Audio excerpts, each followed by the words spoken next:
Halo, malam Bapak-bapak, Ibu-ibu. Hari ini kita acaranya bareng sama Dokter Trevino. Kita ada mau ngomongin tentang hubungan peran antara SOP dan Utsukushi ini untuk membantu proses pemulihan atau mungkin menangani atau mungkin mencegah juga dari diabetes diabetes mellitus sih di sini. Jadi ini Dokter Trevino-nya lagi bentar lagi mau masuk. Kebetulan juga hari ini Panikonya ada meeting, jadi saya yang gantiin Paniko dulu. Ini tunggu Dokter Trevino-nya masuk.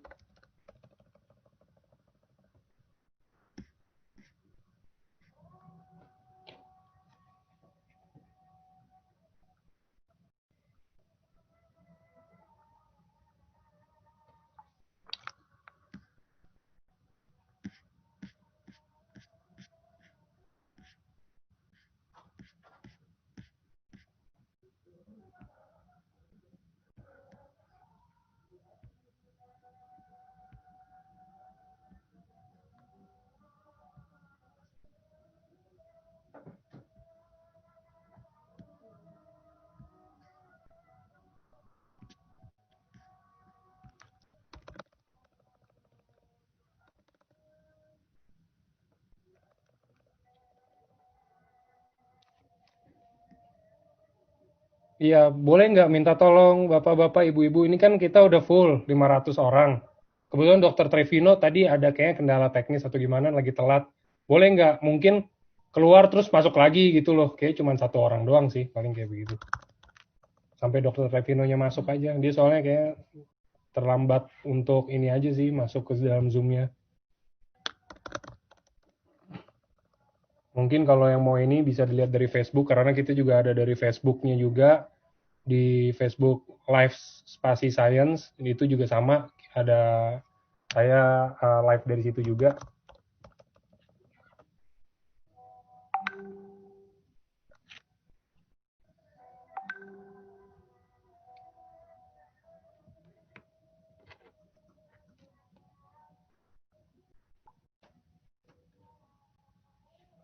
Di YouTube belum ada sih, di YouTube paling kita di Facebook sih biasanya kan.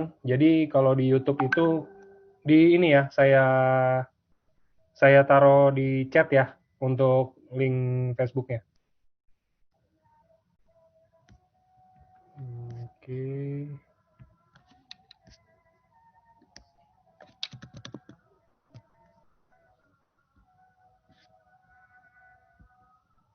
Nah,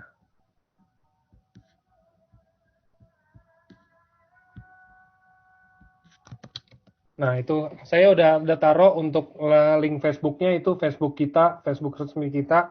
Kalau mau lihat dari Facebook juga bisa lewat situ.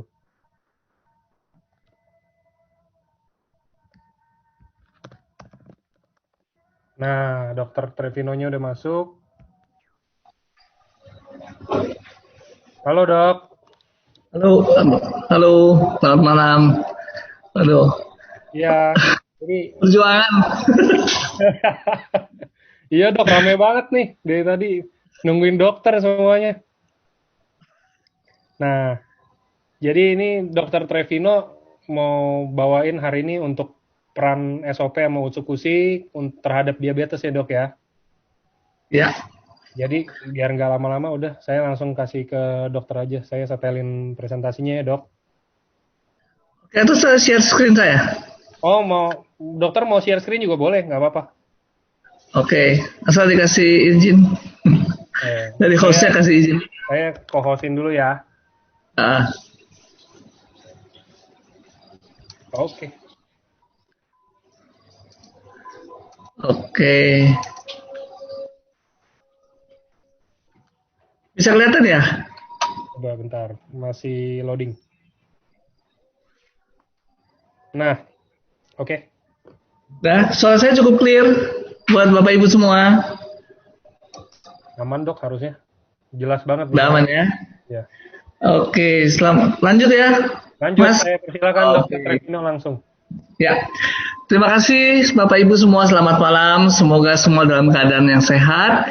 Dan selamat berjumpa lagi setelah sekian lama nih, mulai masa lockdown sampai sekarang baru ketemu lagi. Dan ya ketemunya secara virtual, tapi daripada nggak pernah ketemu ya, sekarang kita ketemu jarak jauh.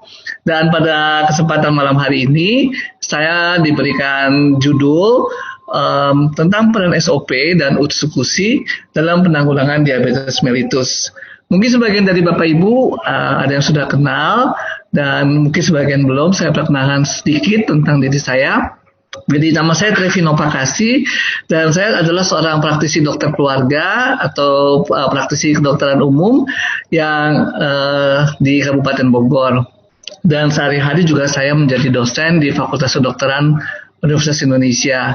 Sejak 2018 saya bergabung di AFC ini, dan nanti mungkin akan saya sharing sedikit kenapa sangat menarik buat saya bergabung di sini. Saya sebagai medical expert terutama fungsinya di sini. Jadi saya nggak terlalu aktif di dalam marketing, tapi kalau ada teman-teman yang butuh apa, kadang saya juga merekomendasikan. Jadi fungsi saya di sini medical expert, dan mungkin juga sebagian dari Bapak Ibu sudah pernah ada yang memanfaatkan jasa konsultasi. Nah, itu bisa diteruskan. Mungkin juga ada member-member yang membutuhkan konsultasi. Silakan boleh berhubungan melalui Pak Niko. Nah, kembali ke judul kita pada malam hari ini mengenai penanggulangan diabetes mellitus.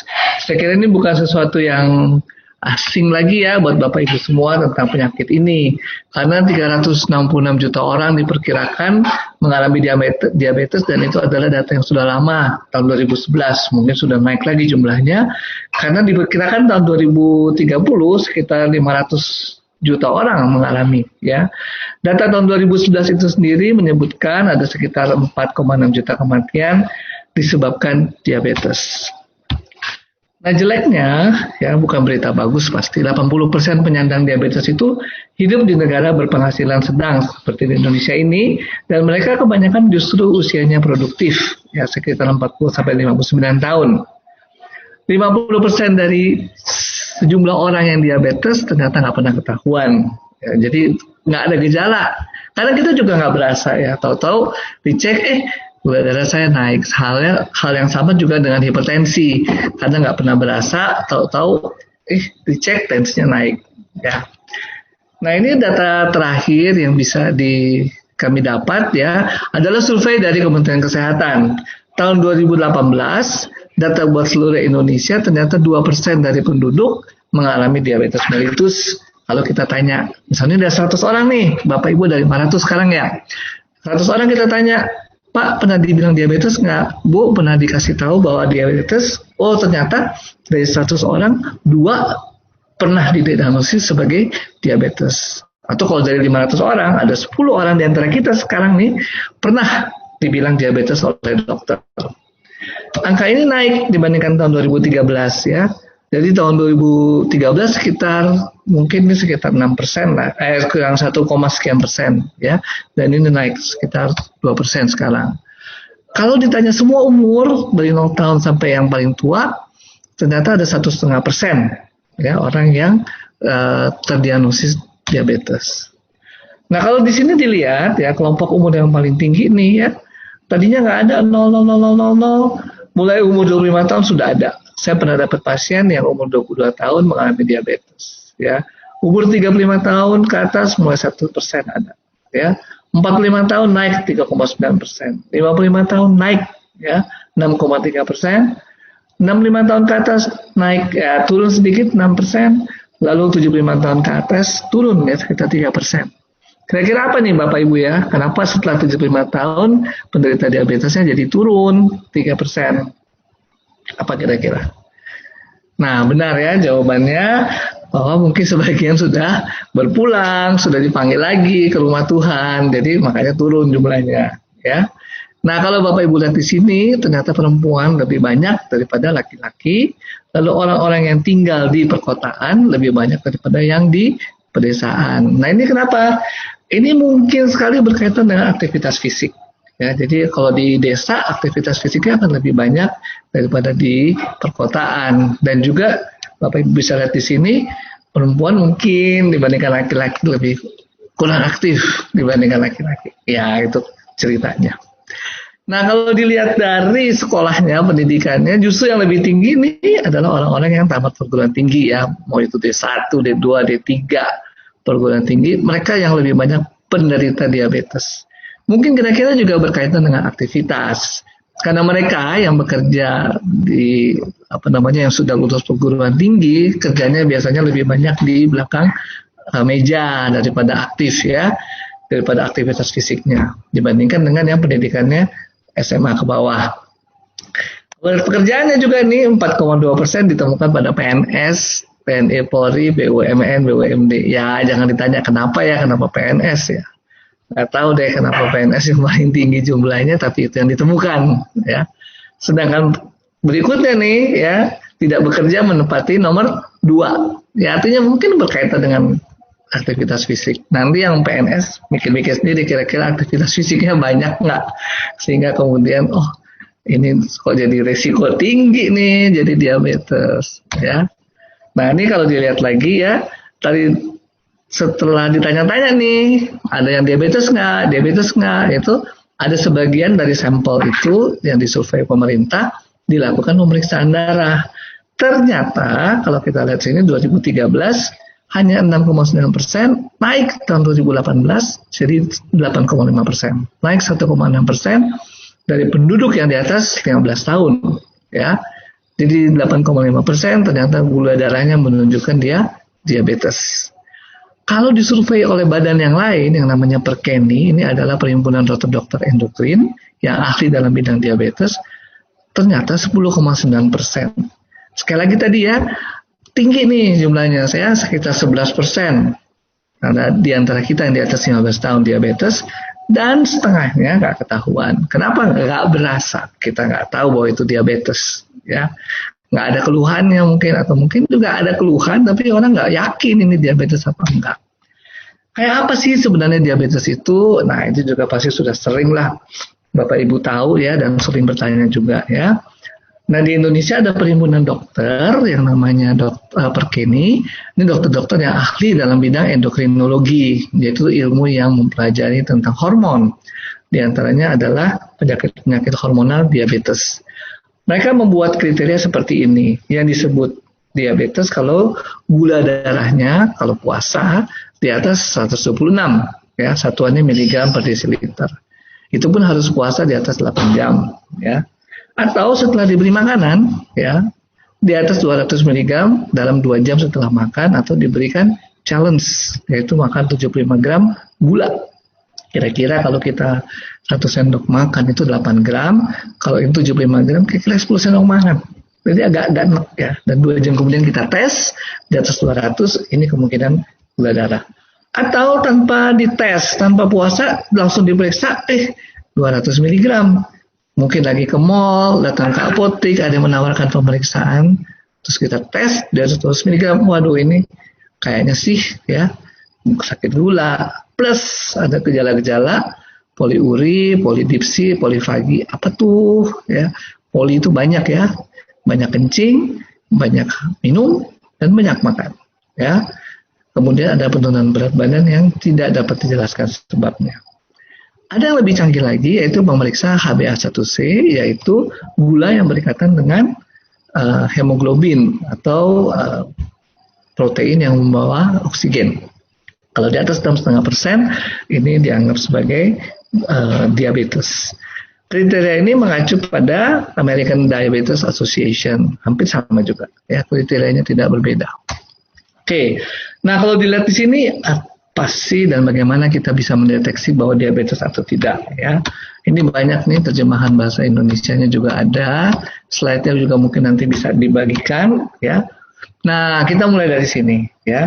Tadi kita lihat bahwa kriteria diabetes itu diawali dengan kadar gula darah. Gula darah yang di atas normal. Biasanya sih kalau kita masih bagus-bagus, nggak ada keluhan, gula darah kita itu antara 80 sampai 100. Tapi ini di atas 126 ya tadi pada saat puasa. Kalau gula darah banyak ya, kenapa sih gula darah banyak ya? Karena gula darahnya pasti nggak bisa dipakai atau mungkin banyak masuk dan nggak bisa dibuang ya. Nah, kalau gula darahnya banyak, apa yang terjadi?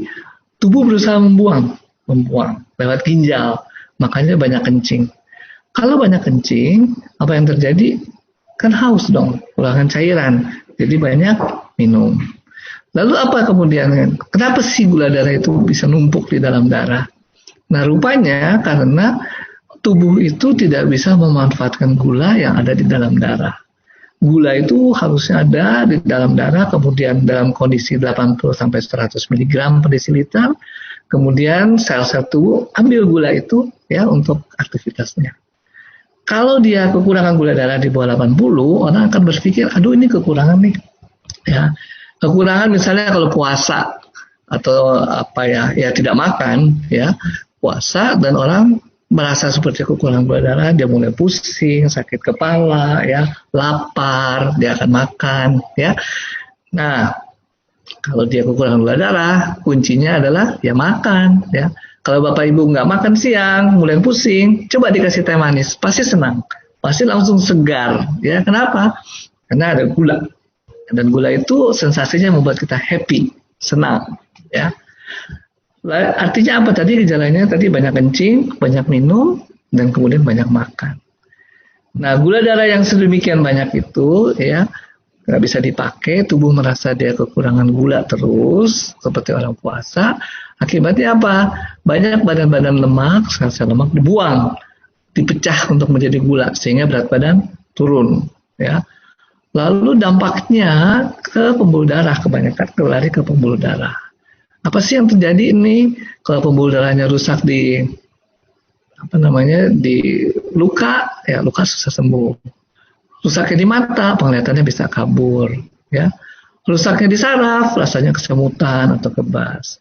Rusaknya di alat kelamin, ya terjadi gangguan hubungan seks, ya untuk laki-laki lebih kelihatan, nggak bisa berdiri, ya. Apa sih yang nggak bisa berdiri? Tanya aja saya, sama laki-laki ya.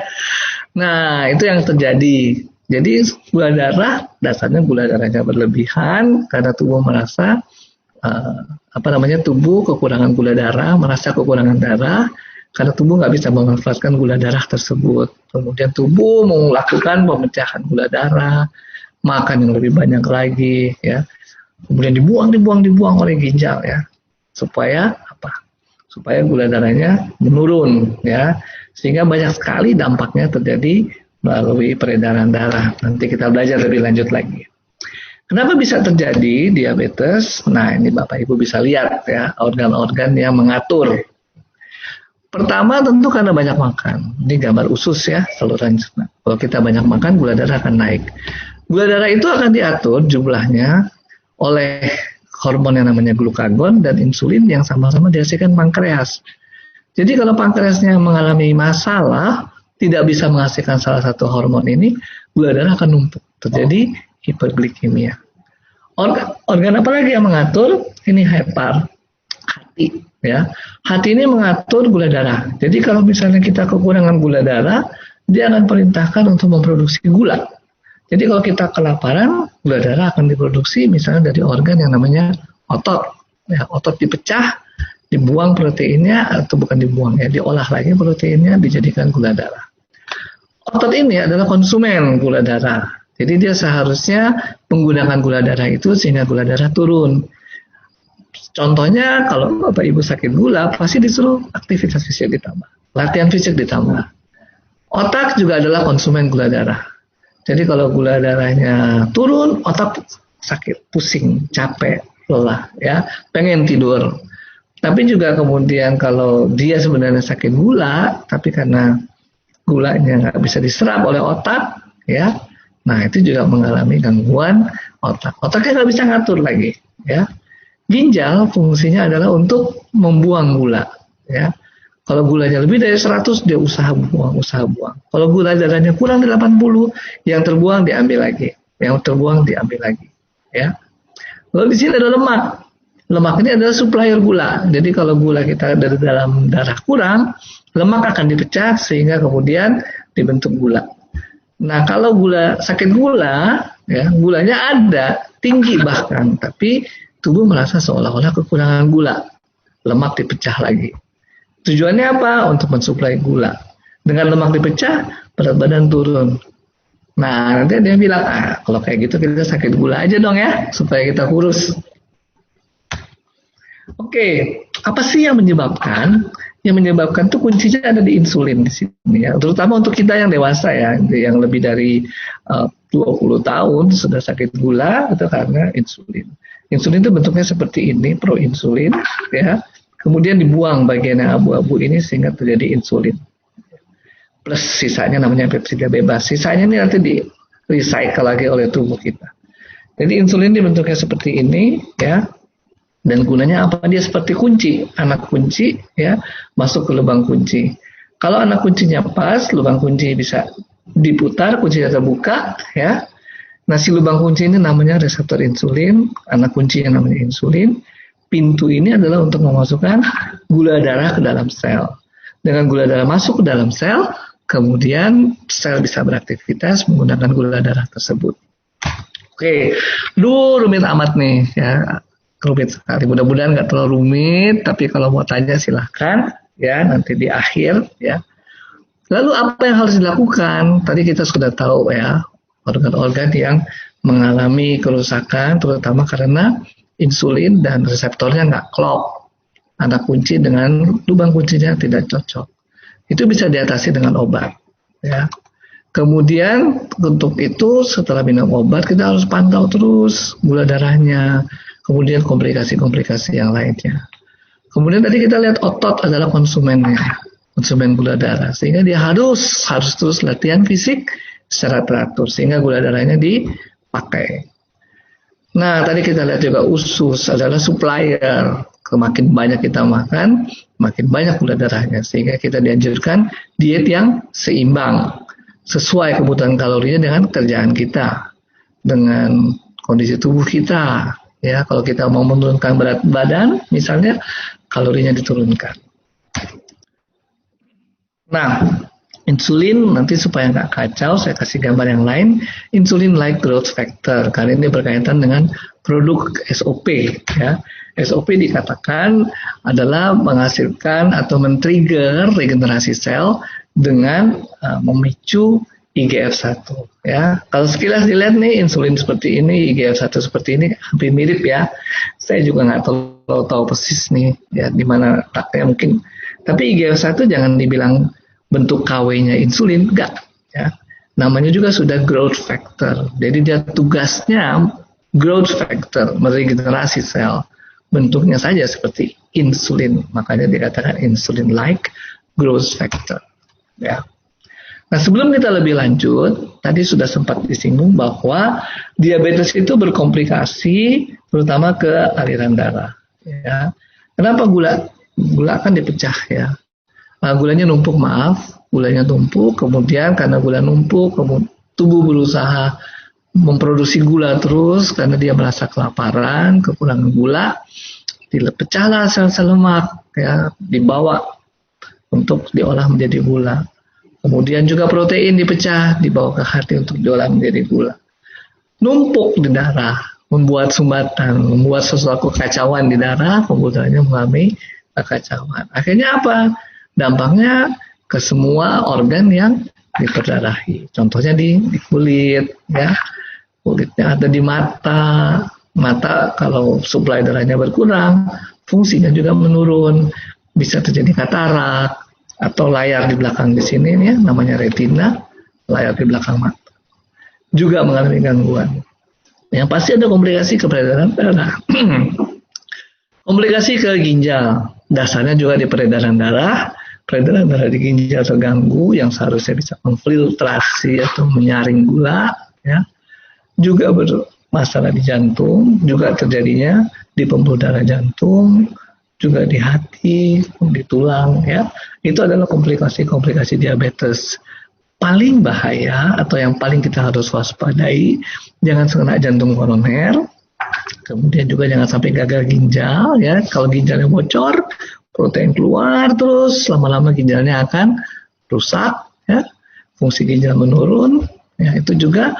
Lalu peredaran darah yang penting juga adalah peredaran di otak dan mata, ya.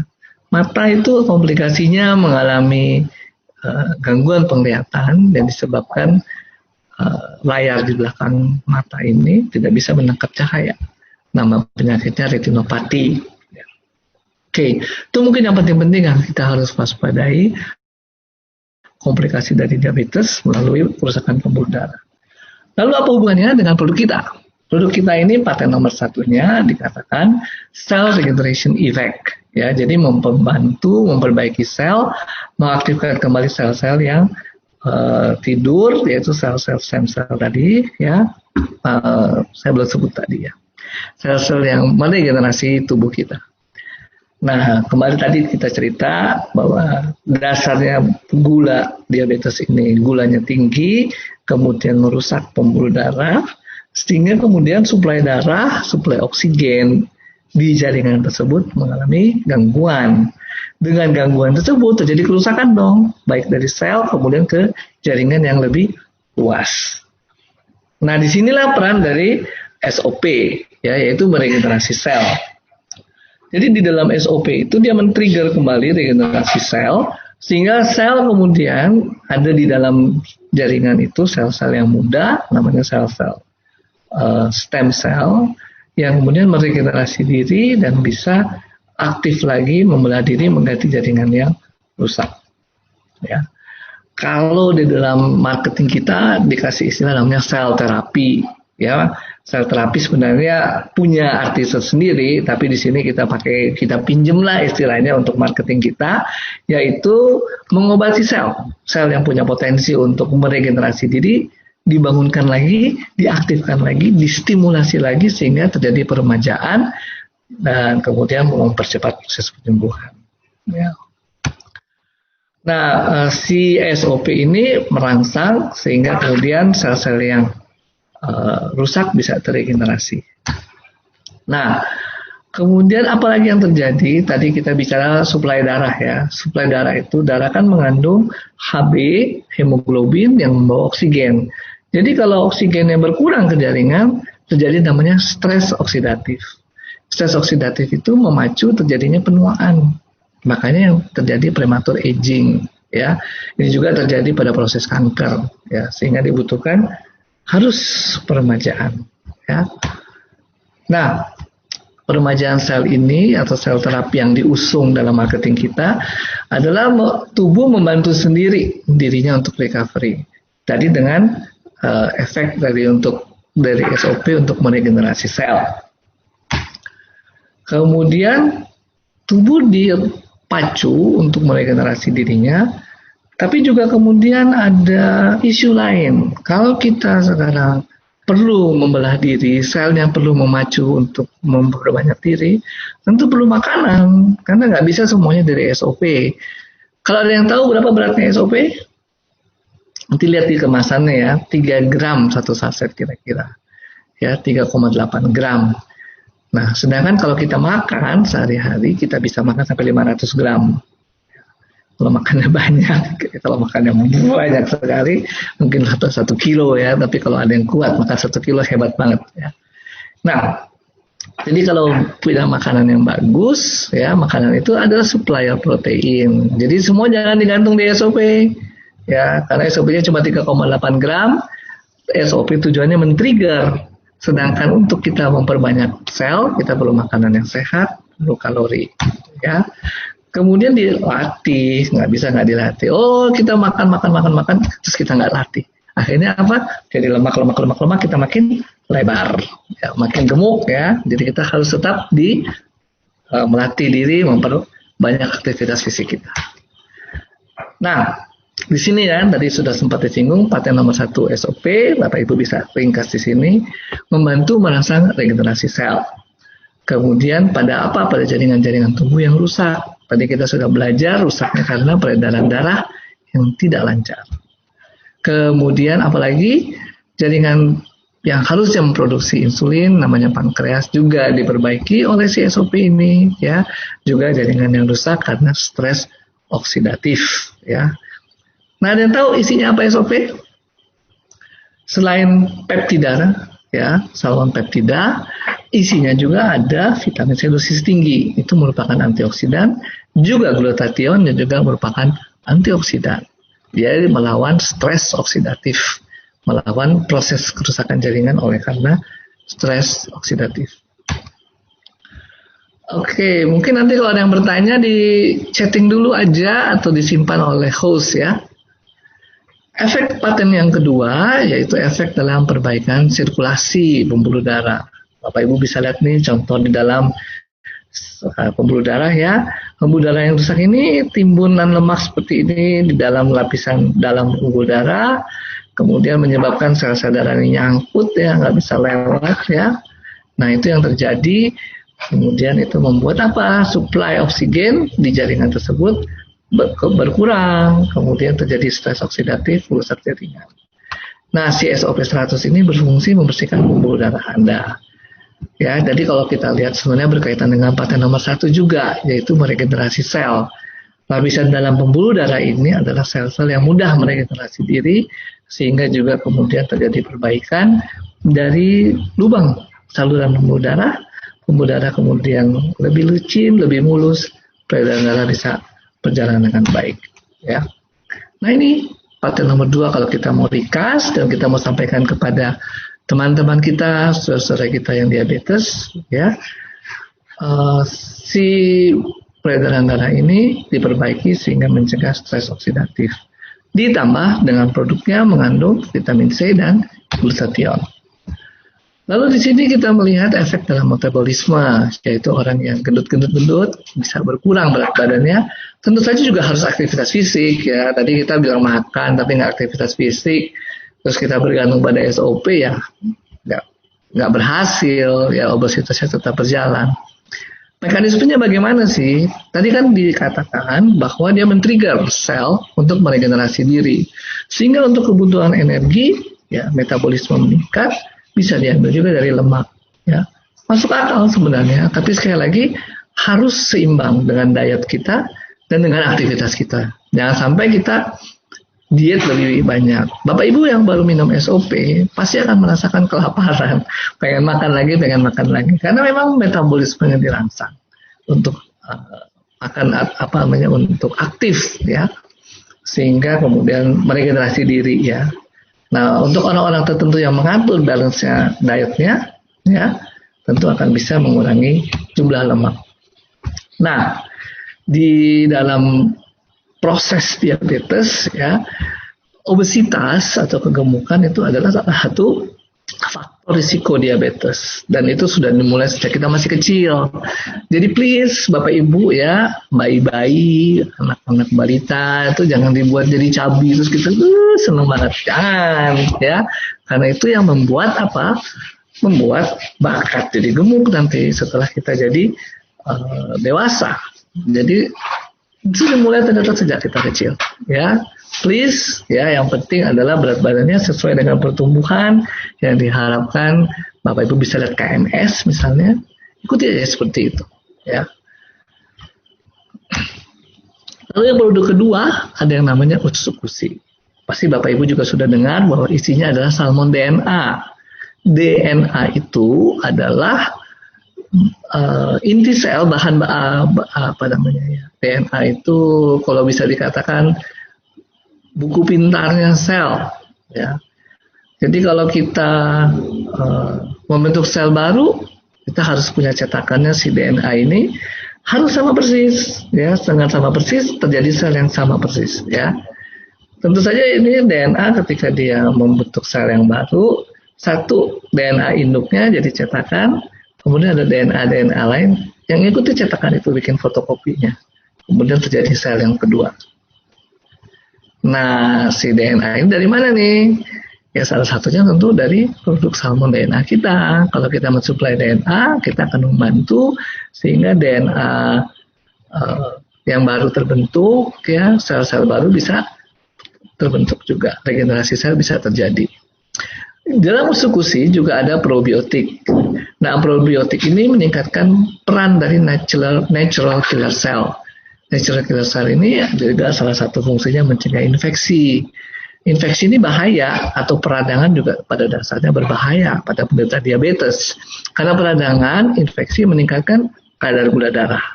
Ya, pasien diabetes itu rentan terhadap infeksi. Dan fungsi probiotik ini adalah di dalam produk usukusi melatih natural killer cell kita supaya bisa mengenali benda-benda asing dan kemudian bisa melawannya. Termasuk di dalamnya adalah sel-sel asing yang menjadi komplikasi dari diabetes ini, dan itu bisa dikenali bukan selnya, kemudian bisa dilakukan pembasmian apa-apa yang tidak sesuai dengan tubuh kita. Jadi sebagai kesimpulan, nanti kita banyak diskusi saja. Diabetes adalah penyakit degeneratif, ya. Prinsip dasar ini yang mesti Bapak Ibu pegang, karena produk kita, baik si SOP maupun si usukusi, bekerja pada penyakit-penyakit degeneratif. Jadi kalau sudah ditanya, penyakitnya bawaan sejak lahir, penyakitnya genetik, rasanya sih nggak terlalu bisa berfungsi di dalam situ, ya. Meskipun mungkin kita tetap bisa berharap, ya. Tapi fungsi degeneratif, kenapa? Karena si SOP ini meregenerasi, ya. Jadi tentu akan lebih berfungsi pada penyakit degeneratif, ya. Lalu juga penting bahwa tidak semua penyakit yang harus dia dioperasi akan berhasil dengan menggunakan SOP ini. Ya, kenapa? Ya karena harus dioperasi. Saya kasih contoh aja, mungkin sudah menyeleweng dengan diabetes ini. Tumor, sel-sel tumor katanya bisa dilawan oleh natural killer cell. Betul. Tapi kalau tumornya udah segede 2 kilo, ya, mana mau lebih cepat? Tumornya bertumbuh terus jadi 3 kilo, atau sel-sel yang kecil ini makan tumornya? Itu paling cepat diangkat.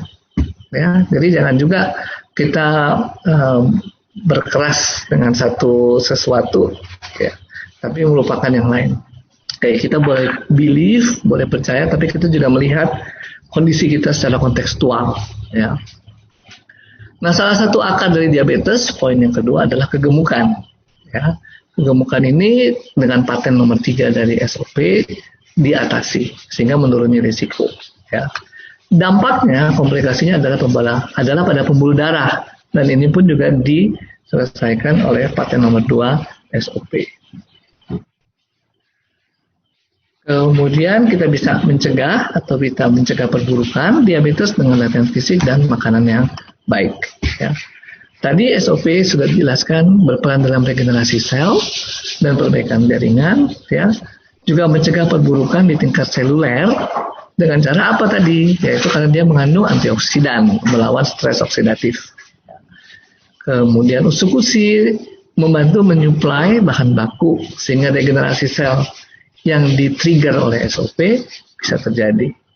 Usukusi juga membantu mencegah terjadinya infeksi dan peradangan, ya, karena melatih sel-sel tubuh untuk menyelesaikan infeksi sehingga kemudian pasien-pasien diabetes tidak mengalami peningkatan gula darah oleh karena infeksi. Mungkin itu yang bisa saya sharingkan, dan lebih banyak mungkin tanya jawab saja. Bisa melalui host, bagaimana, apakah membaca chattingannya dulu atau raise hand sekian menit, silahkan. Saya kembalikan kepada host. Paling saya bacain aja dari pertanyaan, saya bantuin. Nanti dokter tolong bantu jawab aja ya, Dok. Oke, mangga. Iya. Ini, Dok. Ada Ya. yang tadi satu. Oh, ini diabetes. Saya udah diet semuanya, stop minum manis, es, nasi ganti beras merah, semua makanan bahan tepung terigu semua dihindari. Tapi kok tetap naik ya? Kenapa ya, Dok? Oke, pertanyaannya nomor 1, mengikuti jumlah kalori yang dianjurkan oleh ahli gizi atau tidak?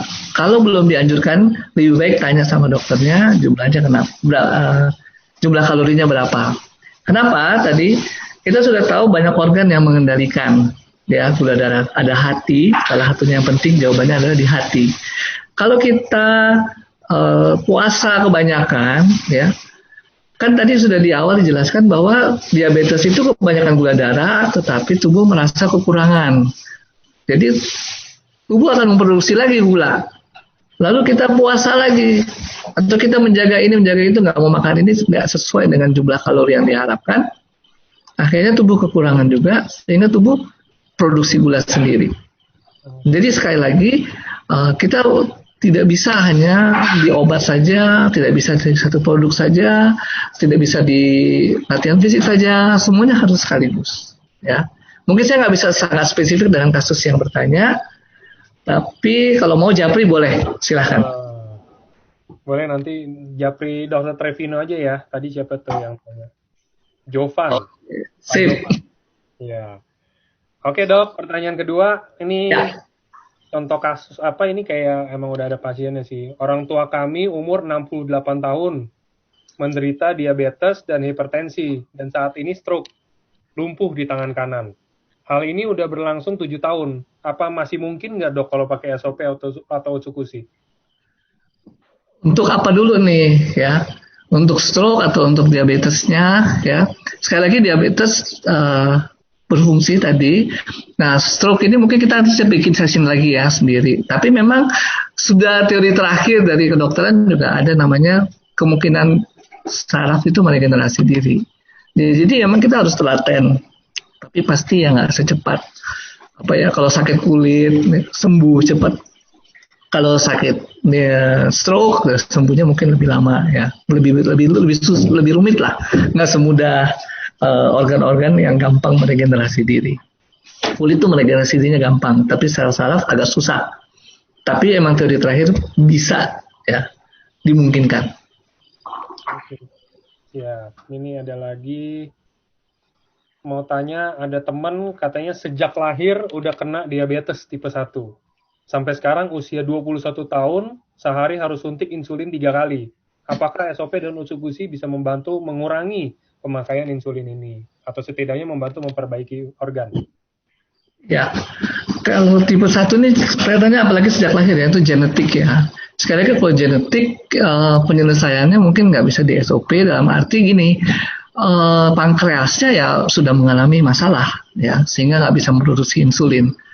Lalu kalau tadi perannya SOP kan sudah disampaikan bisa membantu meregenerasi sel dan sebagainya, karena tetap aja ada yang jaringan yang terdampak ya, sehingga jaringan yang terdampak itu perlu diregenerasi. Itulah gunanya SOP dan Otsukushi di situ. Atau Otsukushi juga meningkatkan daya tahan tubuh sehingga orang yang sudah rentan ini, DM tipe 1 ini, jangan sampai infeksi. Nah itulah perannya Otsukushi di situ. Nah, ini ada lagi, apakah betul dok, diabetes itu nggak bisa disembuhin, tapi hanya bisa dikontrol dengan minum obat seperti glimeperidde, metformin, sementara yang dapat itu kalau diabetes bisa disembuhkan. Jadi gimana tuh dok? Oke, betul. Jadi istilahnya bukan sembuh di dalam diabetes, istilahnya terkontrol. Nah, terkontrol itu tuh dengan SOP juga bisa dibantu ya. Saya juga ada kasus-kasus seperti itu yang kemudian saya turunkan dosisnya ya, karena sudah minum SOP, gula darahnya terkontrol, tapi bukan sembuh ya. Jadi kalau terkontrol bisa di bawah 126 mg per desiliter. Itu ya standarnya. Tapi bukan sembuh. Artinya kalau sembuh kita anggap sama sekali nggak pakai obat, ya nggak terlalu yakin saya itu bisa ya. Karena memang selama ini istilah diabetes ya terkontrol ya, bukan sampai sembuh total sama sekali. Oke. Kalau ini ada lagi yang, ini penderita diabetes dok nanya. Saya penderita diabetes tipe 2 sejak 2012. Saya disiplin minum obat dan jaga makanan. Obat yang saya minum, Combixlir XR 5/500, gula darah puasa 10 jam ada di range 130 sampai 160, tergantung makan malam. Gula darah puasa 2 jam dengan sarapan telur atau buah semangka. Hasilnya rata-rata 110 sampai 120. HbA1c-nya 3 bulan yang lalu itu 6,7. Saya sudah minum SOP 2 kali 1 per hari selama 5 minggu. Pemeriksaan gula darah hampir setiap pagi bangun tidur, kurang mengalami perubahan, sekitar 135 sampai 160. Saran dokter gimana? Apakah dosisnya kurang atau gimana dok? Ya, kalau mengenai dosis obat jangan ditanyakan ke saya, lebih baik ditanyakan langsung kepada dokter yang menangani ya. Nanti saya nggak meriksa langsung nih, jadi nanti salah ya. Terus kedua, kalau ada juga sebenarnya orang-orang tertentu yang akhirnya mentoknya di situ gula darahnya. Kalau terlalu rendah malah jadi pusing dia. Ya bisa jadi karena kita bisa 126 mg per desiliter sebagai batas tidak terkontrol itu kan hanya berdasarkan penelitian. Tapi individu-individu kan bisa bereaksi sendiri, nggak semuanya sama. Jadi ada orang-orang kalau terlalu bawah malah jadi pusing dia, karena dia sudah beradaptasi di level itu. Gitu kira-kira. Oke. Bentar. Ada lagi? Ada dok. Ini banyak banget yang nanya, saya lagi pilihin biar 500 orang sih soalnya. Atau gini aja ya, kalau nggak bisa kebanyakan itu di screen capture ya, nanti mungkin di ini ya, dijawab satu-satu kali ya, apa per WA atau apa saya kasih ke ini ya, ke AFC, tinggal kemudian di share lewat leader-leader. boleh.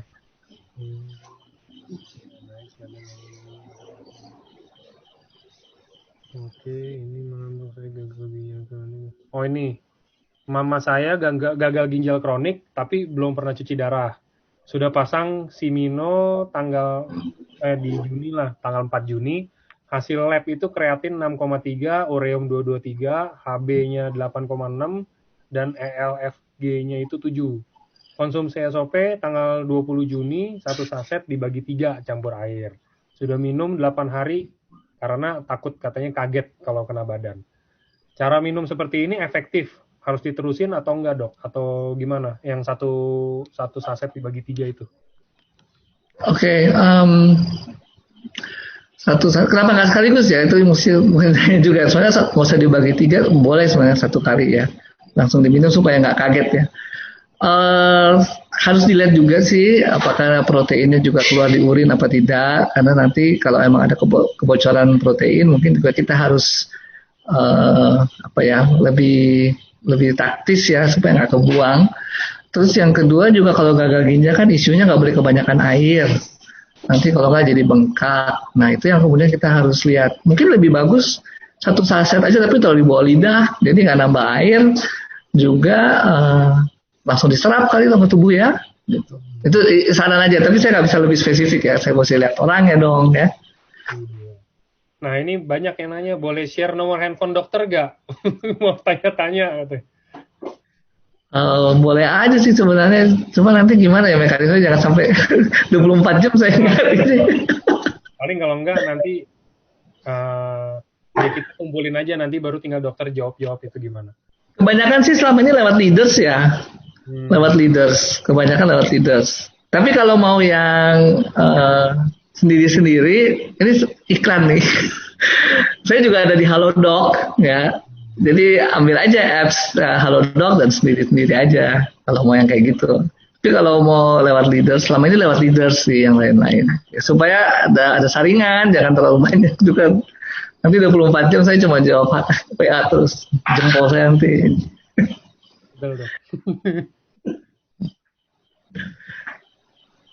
Nah ini mama saya kena pengendapan lumpur di empedu. Nah gara-gara itu gula darah mama saya meningkat jadi 300 mg. Sedangkan sebelumnya mama saya nggak pernah ada gula darah ataupun riwayat gula. Setelah konsum SOP 2x1 kadang-kadang turun naik. Itu kira-kira gimana ya dok? Saya kurang tahu nih maksudnya lumpur ya di kantung empedu mungkin, atau kalau mau ya lewat leadernya tanya lagi ya Japri. Atau kalau Bapak Ibu temukan saya di Halodoc lagi online bisa ditanya. Tapi kalau gula darahnya sudah respon, ya bagus dong, berarti teruskan aja ya gula darahnya. Kalau dengan SOP dia respon, teruskan aja sampai ini. Saya mungkin nggak bisa terlalu spesifik nih, maaf nih kalau udah ngomongnya kasus. Saya nggak mau salah omong, nanti kalau salah omong di counter dengan dokter yang mengatakan ini, waduh. Saya nggak ngeliat kasusnya langsung ya.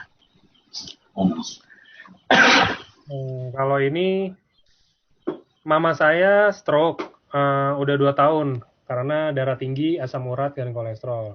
Kira-kira kalau menurut dokter untuk dia minum SOP itu mungkin dosisnya berapa atau gimana gitu dok? Ya, sekali lagi ya, nomor 1 nih saya jelaskan bahwa SOP dan juga usukusi adalah nutrisi ya. Kita nggak bicara itu sebagai obat dan bukan obat juga memang. Bedanya apa sih dengan obat? Obat itu mempunyai target organ. Ya, jadi kalau obatnya metformin, glimepirid, itu semua udah target organnya. Jadi nggak sembarang dia akan memperbaiki tubuh. Ya. Terus yang kedua, kalau kita bicara obat, kita bilang dosis analoginya. Tapi ini adalah makanan sehat, nutrisi. Jadi kita nggak bilang dosis ya, kita bilang kebutuhan lah kalau makanan ya, berapa sih butuhnya gitu.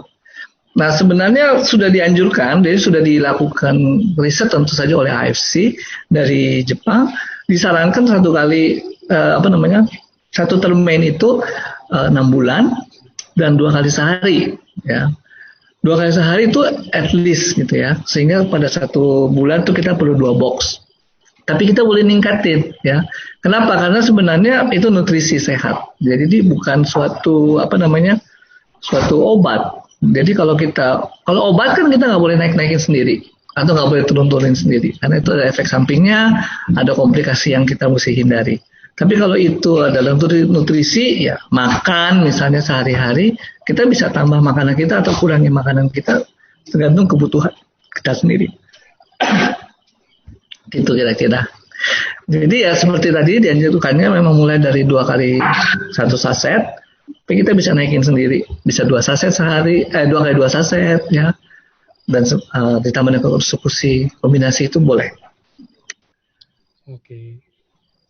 Ini lagi ada, dok saya udah 2 kali operasi batu ginjal, konsumsi SOP dengan kandungan, SOP kan ada vitamin C-nya nih ya. Ya. Apa berbahaya atau enggak sih untuk ginjal atau justru nggak kenapa-napa atau gimana dok? Tahu saya sih tidak berbahaya ya. Vitamin C dosis tinggi itu juga memperbaiki jaringan yang rusak ya. Ini sekali lagi ini nutrisi ya, jadi bukan obat. Kalau obat kan sasarannya jelas ya. Oh sel ini sel itu. Nutrisi jadi seluruh tubuh kita. Dan setahu saya sih tidak masalah. Oke.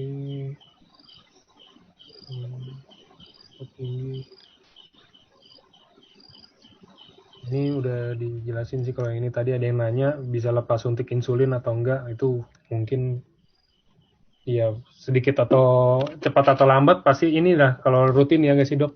Ya, jadi memang bisa mengontrol gula darah dan bisa artinya ya kalau gula darah terkontrol kan obatnya atau insulinnya akan dikurangi. Dan bisa. Dan asal ya bukan cuma dietnya juga diatur, ya latihan fisik juga diatur. Ya. Malam dok, gula darah sewaktu 340, dosisnya SOP itu berapa ya? Tangan kesemutan dan kebas, dada kiri cenut-cenut dan ada batu ginjal juga. Oke, kembali ke saran saya tadi karena ini nutrisi ya. Jadi coba aja dengan 2 kali 1 saset dulu. Nggak ada masalah ya. Yang saya maksud masalah itu mungkin kadang ada orang yang BAB-nya jadi encer atau ada orang lain yang merasa kulitnya kok jadi lebih sensitif ya. Nah itu kalau nggak ada masalah seperti itu dinaikkan juga nggak masalah ya. Bisa 2 kali 1 atau 2 kali 2 saset. Tapi yang penting kita start dari bawah dulu kemudian pelan-pelan kita naikkan. Oke.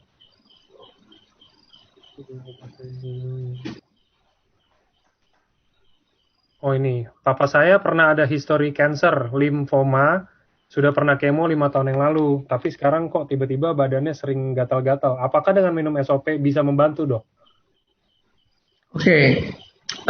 Pertama ya gatal-gatalnya mesti dievaluasi dulu ya penyebabnya apa, kenapa gatal-gatal itu dilihat dulu. Kemudian mengenai limfoma memang punya kemungkinan mengalami relapse ya atau kambuh lagi ya.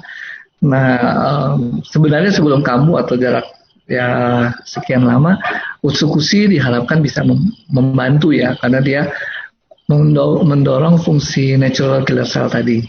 Dengan fungsinya itu bagus, dia bisa mengenali sel-sel yang rusak, sel-sel yang menjadi ganas, menjadi kanker, dan itu diharapkan bisa segera dibasmi di tingkat sel sebelum dia menjadi jaringan yang luas. Mengenai SOP ini kan memproduksi meregenerasi jaringan. Jadi ketika mendapatkan kemo, tentu SOP ini akan membantu meregenerasi. Ya. Termasuk misalnya ya kalau kita gatal-gatal di kulit dan itu adalah dampak dari obat atau dampak dari apapun reaksi dalam tubuh kita, gatal itu kan di kulit menunjukkan ada radang, ada masalah di kulit ya. Nah itu juga diatasi dengan SOP ini. Oke, ini malam dok, sering dibilang jika ada yang kena diabetes, jika ada yang penderita diabetes, kalau kena COVID itu susah sembuh. Kira-kira itu masuknya gimana tuh dok? Dia nanya cara gimana biar bisa teratasi. Saya nggak tahu Ya, nih antara diabetes atau COVID-nya kan COVID. pada dasarnya sih bukan COVID saja, jadi semua infeksi ya. Diabetes itu rentan terhadap infeksi. Dan tadi, jadi kalau kita mengalami infeksi radang, gula darah kita akan cenderung naik. Kalau gula darah cenderung naik, sebenarnya kan gula itu juga dibutuhkan oleh si kuman penyakit ini, infeksi ini ya. Kalau pada infeksi virus, misalnya coronavirus itu juga membuka jalan masuk untuk infeksi bakteri lain. Makanya kadang-kadang orang yang batuk pilek ISPA dikasih antibiotik juga oleh dokter dengan harapan mencegah supaya tidak terjadi infeksi sekunder oleh bakteri lain. Atau sekarang kalau kita lihat pengobatannya COVID-19 itu juga diberikan antibiotik, padahal ini ngomongnya virus. Tapi kenapa sih dikasih antibiotik? Mencegah supaya tidak terjadi infeksi oleh bakteri. Nah, infeksi bakteri ini berbahaya pada kondisi diabetes. Kenapa? Sekali lagi karena gula darahnya bisa tinggi. Kemudian juga entah bagaimana prosesnya, terjadi induksi pemecahan sel-sel lemak. Nah, itu kalau sel-sel lemak dipecah, terjadi yang namanya badan keton. Sehingga orang itu mengalami ketoasidosis. Nah, ketoasidosis itu pada penderita diabetes berbahaya. Bisa membuat orang menjadi koma. Dan kalau koma, tinggal titik. Ya kan? Kalau nggak cepat-cepat diatasi komanya. Oke. Oke, mungkin bisa menjawab tuh pertanyaan yang tadi dari Ya. Semoga. Tapi boleh jawab sih lewat leadersnya. ya. Ini oke, ada lagi. Kalau penderita diabetes yang sudah merembet ke ginjal dan jantung, tetapi nggak bisa di-ring jantungnya karena obat untuk jantung kan biasanya akan menyerang ginjal. Apa diperbolehkan untuk konsumsi SOP selain mengkonsumsi obat dan makanan-makanan sehat? Gimana dosisnya, dok? Oke, kembali tadi dia adalah nutrisi, kita tidak bicara dosis, tapi kita bicara kebutuhan, ya. Dan boleh, ya. Kenapa? Karena produk ini nutrisi isinya asam amino, ya. Peptida itu adalah asam amino yang berkumpul jadi satu molekul, ya. Kalau molekulnya gede sekali namanya protein, kalau kecil-kecil namanya peptida. Nah itu satu. Kemudian isinya SOP lagi ada vitamin C, ada glutathione, ya. Juga tidak ada gula, adanya pemanis alami stevia. Jadi itu semua adalah produk-produk yang aman untuk penderita gula, diabetes maupun komplikasinya. Jadi kalau ditanyakan boleh dan kebutuhannya bertahap saja kita berikan. 1 minggu pertama 2 kali 1 saset. Ada kemajuan, tidur lebih enak. Kenapa tidur lebih enak ya kan? Energinya habis buat meregenerasi. Jadi kita istirahat tubuhnya. Terus kemudian setelah itu ada perbaikan, enak, ya udah naikin lagi 2 kali 2 saset, ya. Terus bertahap seperti itu. Silakan, Mas. Oke, ini nextnya ada, saya pernah terserang stroke 3 tahun yang lalu. Saat ini udah sembuh, cuman masih diikuti oleh Parkinson sekunder. Apakah SOP atau Utsukushi atau keduanya bisa membantu pemulihan saya secara seutuhnya? Baik, kembali ke tadi, mungkin sudah di awal saya sempat singgung, perbaikan sel-sel saraf itu teori terakhir kedokteran bisa, cuma memang nggak gampang. Kenapa orang kedokteran yang tadinya bilang saraf itu tidak bisa diperbaiki, kemudian bisa diperbaiki? Karena ada kasus-kasus di mana orang-orang tertentu memang fungsinya bisa kembali. Lalu juga ada penelitian lain yang melakukan memasukkan stem cell di otak, ternyata bisa memperbaiki. Artinya ya memang kemungkinan bisa diperbaiki. Hanya memang sel saraf itu rumit, nggak gampang buat diperbaikinya ya. Contoh kalau ada orang yang sakit pinggang sampai menjalar ke kaki, itu kenapa? Karena sarafnya memang sepanjang itu ya, berjalan dari tulang belakang sampai ke kaki. Itu kalau mau diregenerasi, namanya regenerasi sel itu kan membelah diri, nggak gampang bikin sel sepanjang itu ya. Dan itu juga saraf nggak boleh salah kabelnya. Kalau kabelnya ditusuk ke sini, terus kita pindahin ke sana, listriknya kacau ya. Jadi sel saraf itu termasuk yang sulit. Artinya apa? Kemungkinan diregenerasi ada. Jadi artinya SOP dan Utsukushi punya kesempatan di situ. Nah yang berikutnya adalah tantangannya, challenge-nya adalah kita perlu tekun, perlu setia di dalam pekerjaan kita memperbaiki saraf itu. Minumnya juga rutin, kemudian dilatih sarafnya juga rutin, ya. Sesuatu yang mungkin bukan ciri khas orang Indonesia.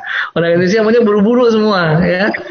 Diajarinnya makan mie instan sih, ya. Diajarinnya energen, mana sempat gitu ya.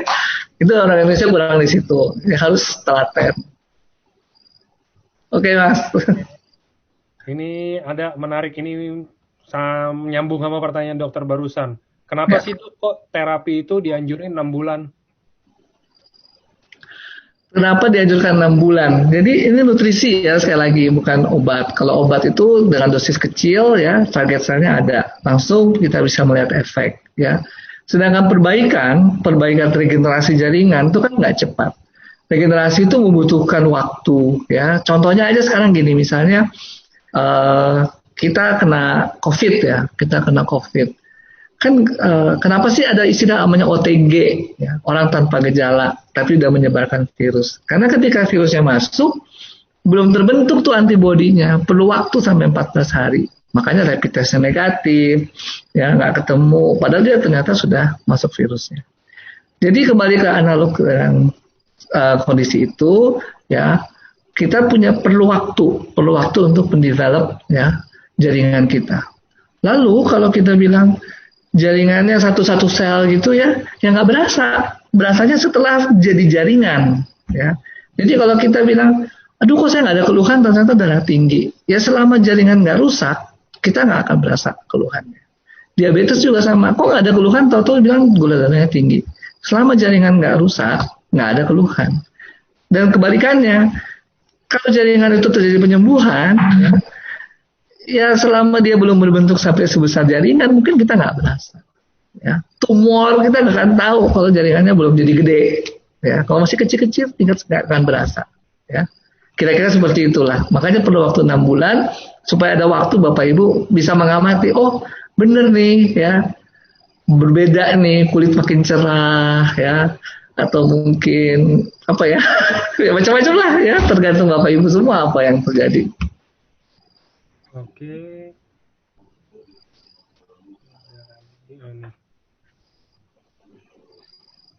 Benar nggak sih Dok, kalau orang kena diabetes itu ya kena berbagai macam penyakit ya, bukan cuma diabetes, kalau misalkan stres itu akan makin parah Dok? Oh iya, semua penyakit ya. Semua penyakit itu kalau stres kita makin parah.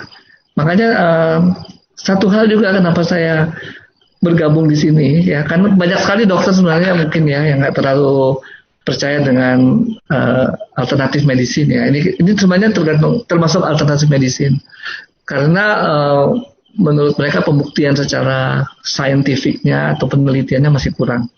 Nah, saya sebagai dokter bergabung di sini bukan karena saintifik tok saja. Tadi saya belum sempat jelaskan ya.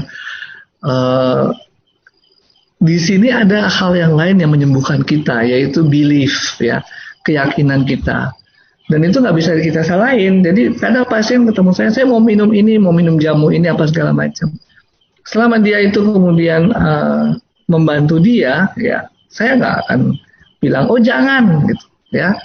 Jadi stres itu bisa timbul, kenapa? Karena belief kita ditentang ya, atau malah bahkan dimarahin sama dokternya lagi ya. Nggak bener gini ya, jangan ya. Kenapa? Karena itu mendorong kita untuk merasa baik ya. Atau kalau pernah dengar mungkin ya perkataan-perkataan yang sudah sering beredar, hati yang gembira adalah obat. Nah itu dia ya. Ternyata sudah dibuktikan ada endorfin. Endorfin itu hormon happy ya. Nah itu dia yang membantu kita untuk merasa bisa menyehatkan kita. Oke, nextnya ada nih, penderita diabetes dan MAH sekaligus, ada dia punya dua-duanya, boleh nggak konsumsi SOP dan berapa dosisnya berapa Dok? Gimana pertanyaan? Penderita diabetes dan MAH mau konsumsi SOP, biasa dosisnya berapa? Amannya di berapa Dok? Oke, kembali lagi nih kepada Bapak Ibu semua ya, kita mulai mengurangi penggunaan dosis ya, istilah dosis ya. Kita bisa kebutuhan saja karena ini adalah nutrisi ya. Oke, dimulai dari berapa? dimulai tetap dari 2 kali 1 saset tadi ya, kemudian 1 minggu kita lihat ya ada perbaikan atau tidak, dan kita bisa tingkatkan ya. Gambarannya kayak gini ya, memang kalau kita analogikan dengan dosis ya, karena pertanyaannya dosis kan, 1 saset itu 3,8 gram. Tubuh kita berapa kilo sih? Kalau saya 70 kilo, yang lain mungkin 60 kilo ya. Mungkin supaya gampang kita bikin tuh berat badan kita 76 kilogram ya. Berarti 1 saset kita ini 3,8 dibagi 76 kilogram. Per kilo berat badan kita hanya mendapatkan sekitar 0, gitu deh, hitung sendiri, matematikanya susah.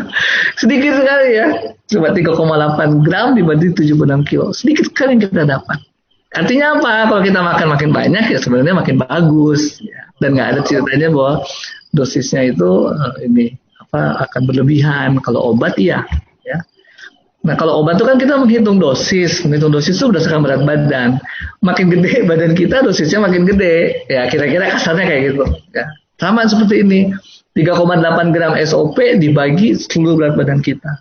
Ya kalau kita mau makin banyak nggak apa-apa juga ya.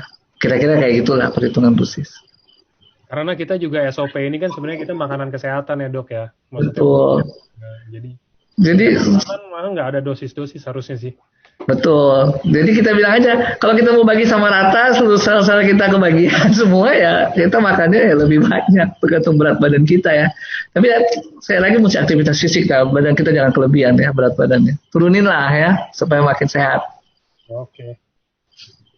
Mungkin ini masuk di beberapa pertanyaan terakhir aja ya dok ya. Oke, mangga. Ya. Ini seorang penderita tumor, saya nggak tahu tuh 7 cm gede apa enggak, ada di belakang kepala, itu masih boleh nggak konsumsi SOP, masih bisa membantu nggak gitu dok? Gede ya. Ya sekali lagi tadi mungkin sempat saya singgung ya, apa yang mesti dioperasi, nggak bisa segitu aja kita bilang oh enggak gitu ya. Tapi tidak mau dioperasi itu adalah hak ya. Jadi boleh juga kita percaya dengan produk yang lain akan membantu kita, silakan. Ya, itu hak dari pasien.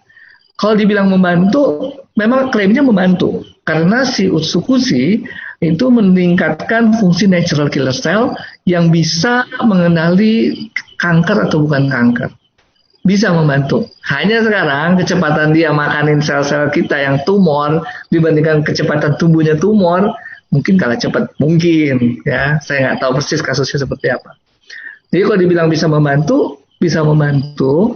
Saran saya kombinasi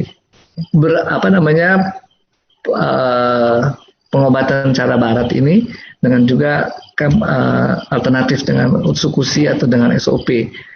Di mana bermainnya nanti ya? Kalau kita dioperasi udah pasti ada jaringan yang rusak. Ya. Nah itu SOP meregenerasi. Ya. Lalu kalau kita dioperasi tumor, apalagi kalau tumornya ganas, nggak ada jaminan 100% seluruh sel itu keangkat. Pasti ada yang nyecer deh. Entah nyecernya di sekitar tumor atau masuk di peredaran darah. Nah, Utsukushi di situ mainnya. Yaitu untuk apa? Meningkatkan natural killer cell, temukan sel-sel yang sakit. Oke, itu kira-kira yang saya sampaikan.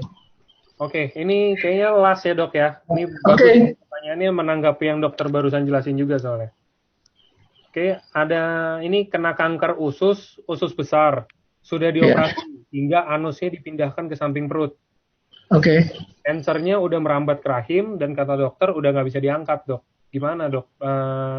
Konsumsi SOP dan Utsu kira-kira berapa banyak berapa saset optimalnya gitu? Ya, saya akan mungkin kita bisa lanjut dengan Japri juga ya. Tapi apalagi yang mesti Bapak Ibu sampaikan. Tadi kan saya sudah ulang-ulang tentang kebutuhannya dari 2 kali 1 saset, kemudian dinaikkan 2 kali 2 saset ya. Dan dua-duanya ada perannya, baik si SOP maupun si Utsukushi. Si SOP ini membantu meregenerasi jaringan yang rusak, misalnya rusaknya karena operasi atau karena kemo atau karena penyinaran. Lalu si Utsukushi ini membantu untuk mengenali sel-sel yang keburu menyebar, ya, nyecer kemana-mana. Terus terang memang kalau sudah komplikasi cukup luas, memang sometimes akhirnya dokter bilang ini sudah terlalu luas, nggak bisa diangkat lagi. Tapi mungkin ada jalan keluar lewat kemo atau lewat apa namanya penyinaran. Nah itu bisa kita kombinasi. Jadi caranya gimana? Ya siapkan dulu tubuh kita dengan kasih SOP yang banyak, ya. Kemudian penyinaran atau kemo, setelah itu SOP lagi, ya. Kadang ada yang dokter nggak mau dikombinasi. Kenapa? Karena ada antioksidan di dalam SOP. Takutnya nanti menetralisir penyinaran atau kemo tersebut. Ya, ada yang nggak mau seperti itu. Silakan, ya itu bisa di ini. Ya. Nah, apalagi yang harus kita perhatikan selain luasnya penyakit, masalah penyakitnya, status gizi. Karena kalau kita mau tubuh kita meregenerasi diri dengan baik, perlu asupan makanan juga, nggak bisa semua digantungkan di SOP, karena SOP kebutuhan atau asam amino yang dihasilkan dari SOP gunanya untuk mendorong terjadinya regenerasi sel. Sehingga untuk kebutuhan asam amino lainnya, DNA lainnya, dimakan dari mana? Bisa dari makanan, bisa dari usus-usus juga, ya. Dan makanan tentu harus dihitung sesuai dengan kebutuhannya. Mungkin yang lebih detail bisa Japri ya. Nanti bisa dengan lewat itunya readers. Iya, siap. Tuh, mungkin itu bisa menjawab tuh pertanyaan yang tadi dari siapa? Saya lupa tadi kelihatan namanya. Oke, Dok, mungkin segitu aja kali. Soalnya ini juga udah nggak ada yang nanya lagi. Oke, sip. Jadi mudah-mudahan bermanfaat nih. Ya, thank you, Dok. Sama-sama. Dok. Ditunggu sesi selanjutnya, Dok. Oke, terima kasih untuk kesempatannya. Selamat malam semua. Malam. Terima kasih juga buat semuanya, Bapak-bapak, Ibu-ibu udah masuk di acara ini. Sampai ketemu di hari Jumat. Jumat nanti LOP sih harusnya sih. Oke. Yuk, sip. Thank you, Dok. Yuk, selamat malam. Izin ya, Alif. Ya, thank you.